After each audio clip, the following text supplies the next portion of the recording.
Hey everyone, it's Dr. Danielle Clark. Thanks for tuning in on the Win-Win Women Network. I am here today with my good friend, Sam Rafoss, and we are going to talk about sober and serene. We are here live. It is Friday, 1 p.m. Pacific, 4 p.m. Eastern Standard Time. If you're here in the audience, please hang out with us afterwards. We're available for Q&A. If you're not here live, no worries. It's the same good information and the same good energy. Sam is here today to talk to us about her personal journey and professional journey, as she's a professional coach and has all sorts of certifications and knowledge under her belt, to talk to us about her recovery journey with alcohol. Hey, Sam, how are you? Hi, Danielle. Thanks for coming on. I've been really excited to catch up with you because it's been a little bit. I know. I think, well, you were on my show in the summertime, and we always say, oh, we're going to catch up. And here we are. Yeah, life's like that. Life's like that. So let's dig in. Let's dig in. Nothing better on a Friday than some vulnerability, some raw, real conversation. Sam, I know I gave a quick intro about you, but nobody can talk you better than you. Can you tell us a little bit more about yourself? Okay. I always think, how much time do we have? All right. Where do we start? Well, let's start my entrepreneurial journey. So let's start there. So I was a social worker up until, well, 2005, and I had my children starting 2000. I had 3 daughters, and I decided that I wanted to stay home with my daughters. So I wasn't a social worker anymore because I worked in foster care. And as much as I loved my job, once I had my kids, it was really hard to leave the job at the job. And Sure. then I just really wanted to be with my kids and build a little bit of a business around being a stay-at-home mom because I still liked my work. So I started there, and I started with parenting classes. Then I went back to school and became a holistic nutritionist. So I was teaching parenting and how to feed your kids healthy, all the while I was raising my daughters. And when they were 6, 8, and 10, so 11 years ago, their father and I did split up, and it was all fine. Yet I really decided then, what is it I'm going to do with my business? So I tried to again work around their schedule, and I still was a holistic nutritionist, and I was helping other women build their business that were in those businesses because I was teaching at the time too. So I was teaching some business classes, some nutrition classes, and then women would just naturally say to me, you're working your own business, can you help me? Oh So yeah, I can see that. I started doing that. I literally let my entrepreneurial journey lead me. And at the same time, I'm not going to glamorize it. It wasn't easy. It's been a hard journey for me in some ways. And I would go back and do some, like I would work for others, and I was a nutrition director for a fitness and health company. And, so any way I could make money. However, it always came back to, I just wanted the freedom. Freedom is just really important to me. So sometimes I feel like maybe the journey was a little bit harder because, you're struggling to make that financial goal or whatever. Yet it was good for me because I could be there for my kids. I Sure. could take them to school. I could be at parent teacher interviews. I could be that mom. So some of the security I feel like I might have given up. Yet now today, as my daughters are, now they're almost 18, 20, and 22, I'm happy that I have that relationship with them. So Yeah. through all this, it was the relationship. So in amongst this, I've been doing different types of coaching. So health and wellness, business, nutrition. I literally just worked my business around it. And last year, I was still in my, what I call my Love Brand You business, which I love, the Love Brand You brand. And then amongst all of this, Danielle, is that that part of me, the part of me that was all this healthy person, this healthy mom, this healthy businesswoman, all out there. And yet behind the scenes, I was literally consuming probably a bottle or more of wine a night, a day. Like Wow. Yeah. it wasn't many days. And I can talk about this now as I've made it, part of my life and my business. But for the longest time, it was, let's just say it was a sense of shame that I tried to hide, Sure. because I was just a high functioning person that I I literally would go, oh, I'm okay because I'm so healthy in all these other areas, mind, body, spirit. I still meditate every day. I still exercise. I still walk. I still do yoga. I eat healthy. My girls are like all of these healthy things that I could say I'm good at. So I deserved. And again, please understand, this is me talking to myself. I am not, I really try not to put my judgments on anyone else. But Danielle, that's what was really going on for me behind the scenes. Thanks for sharing that. I see the connection for anyone listening who has that, I'm going to call it that type A, high achieving, gets results. I know in the Onwards community, we have a lot of entrepreneurial females, and we do that, right? And I say I've done that, where I can justify, well, it's okay that I'm doing this, this, and this, and this, right? Because I'm keeping it all together. And no, it's not okay, whether you're justifying a bottle of wine, in my case, whether I'm justifying not enough sleep or too much caffeine. For me, over the years, it's been justifying headaches, right? Well, it comes with the territory, right? No, it doesn't.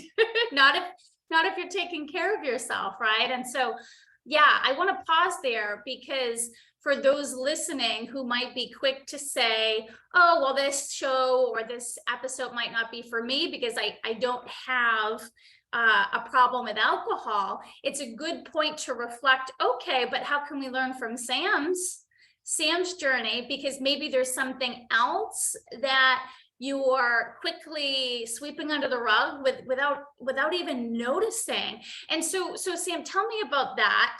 So you knew, I don't know, did you knew you felt shame, but did you realize you had a problem, or was it just, I feel yucky about this, but there's no problem because I'm doing it all? When was that tipping point? Was it like a slow burn? Was it a fast kind of spark where you realized there might be a problem here?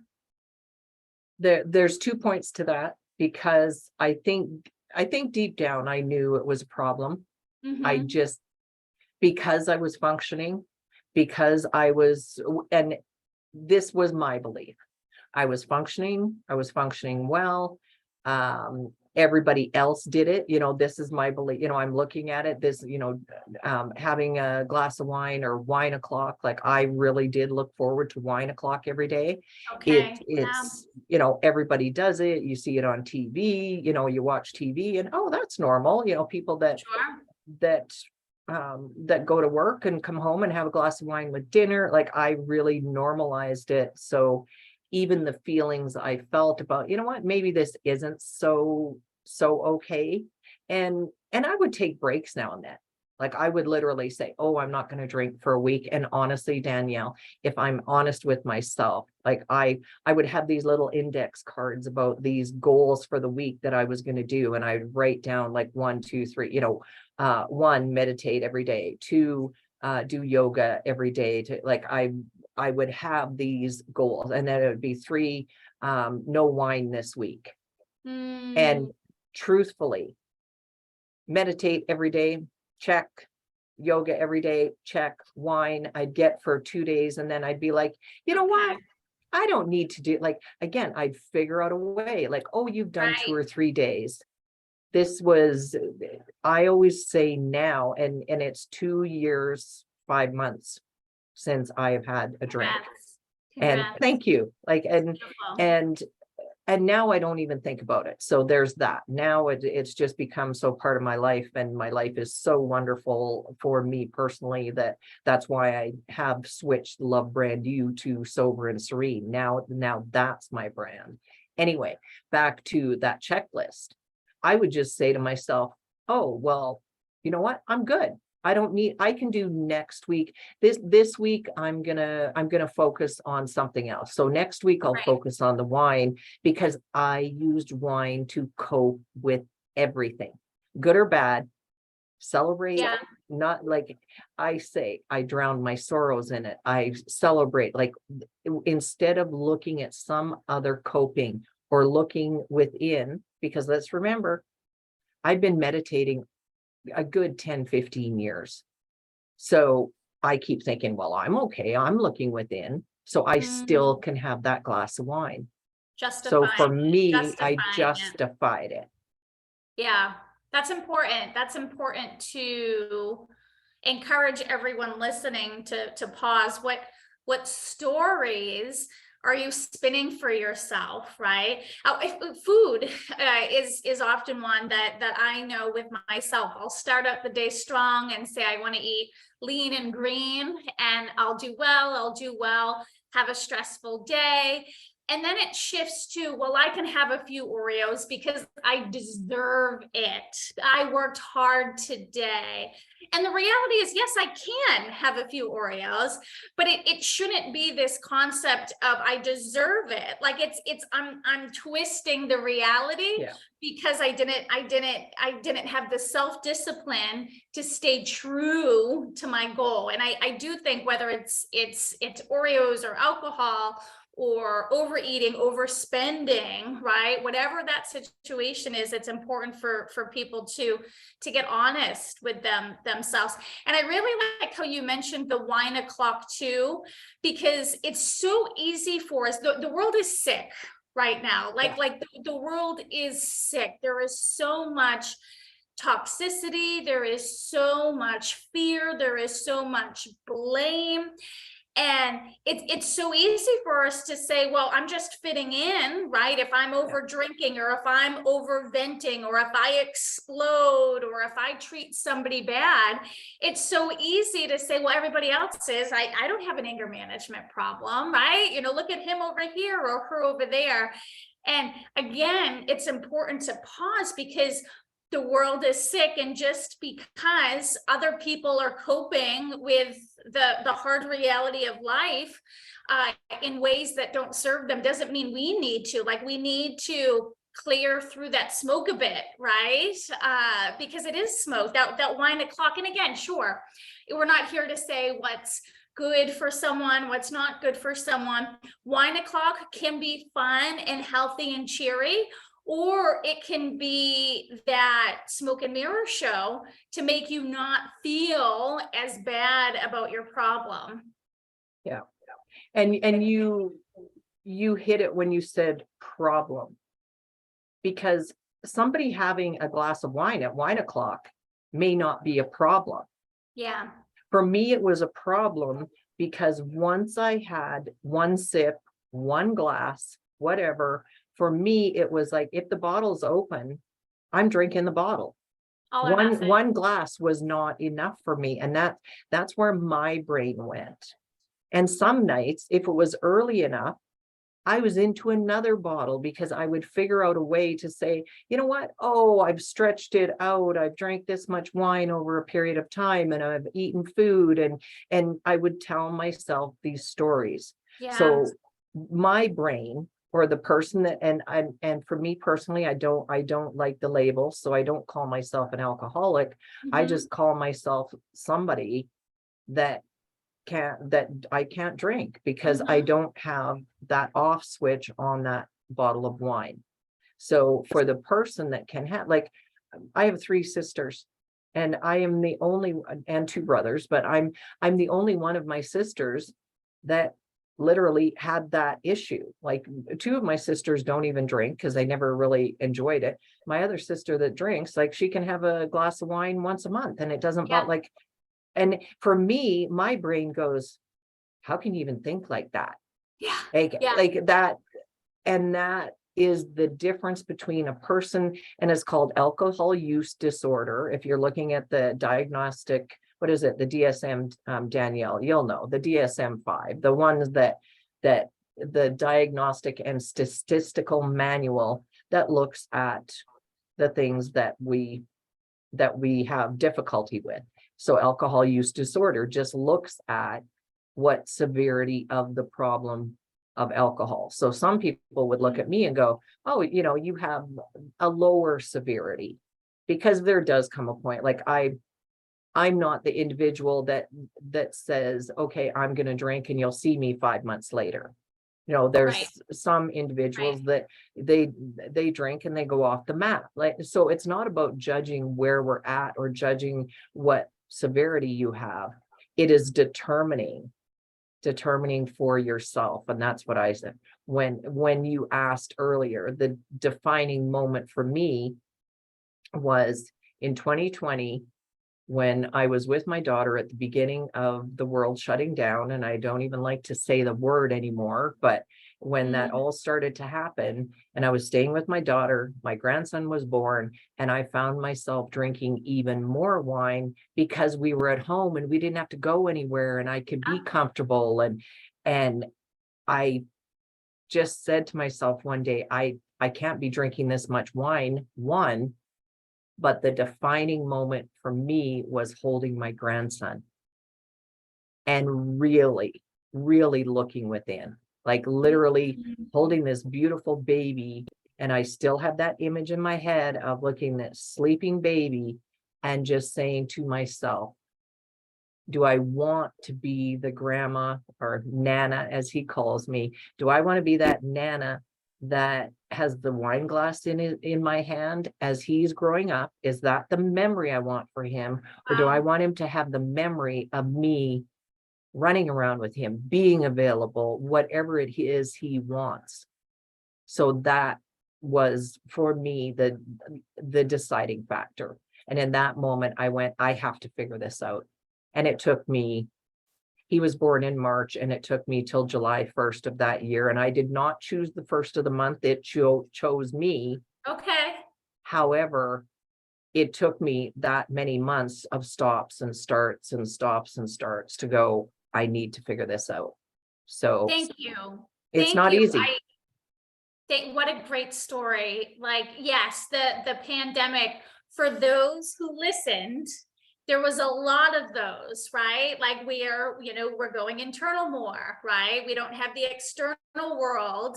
And yeah, for those who listened, there's opportunity for improvement. There's opportunity for us to now be coming out stronger.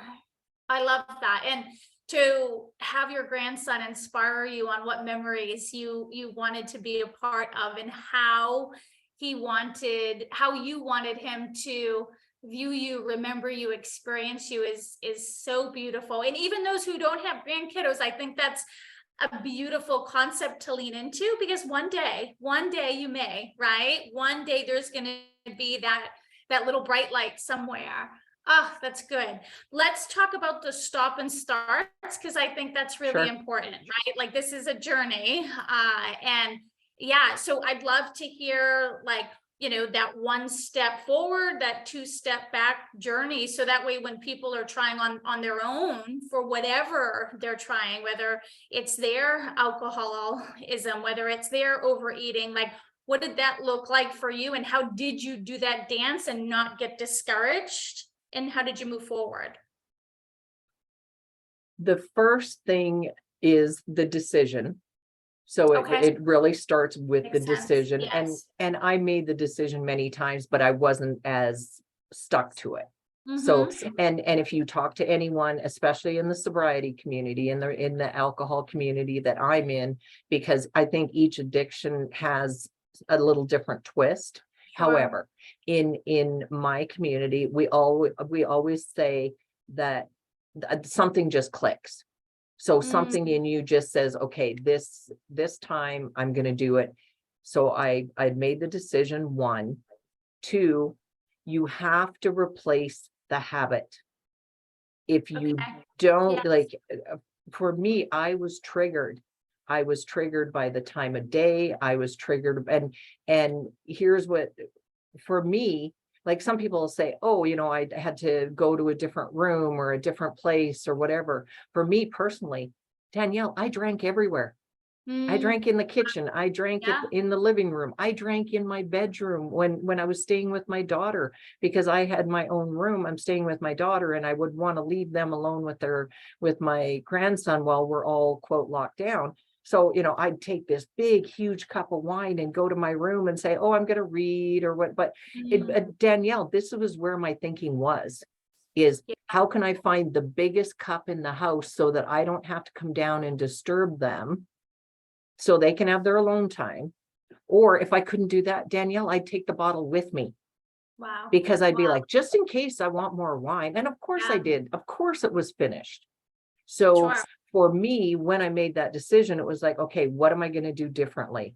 So Mm, at the beginning, because everything was a trigger and how I felt, I would literally take a wine glass and think, what is something healthy I'm going to drink? Because I already drank a lot of water too.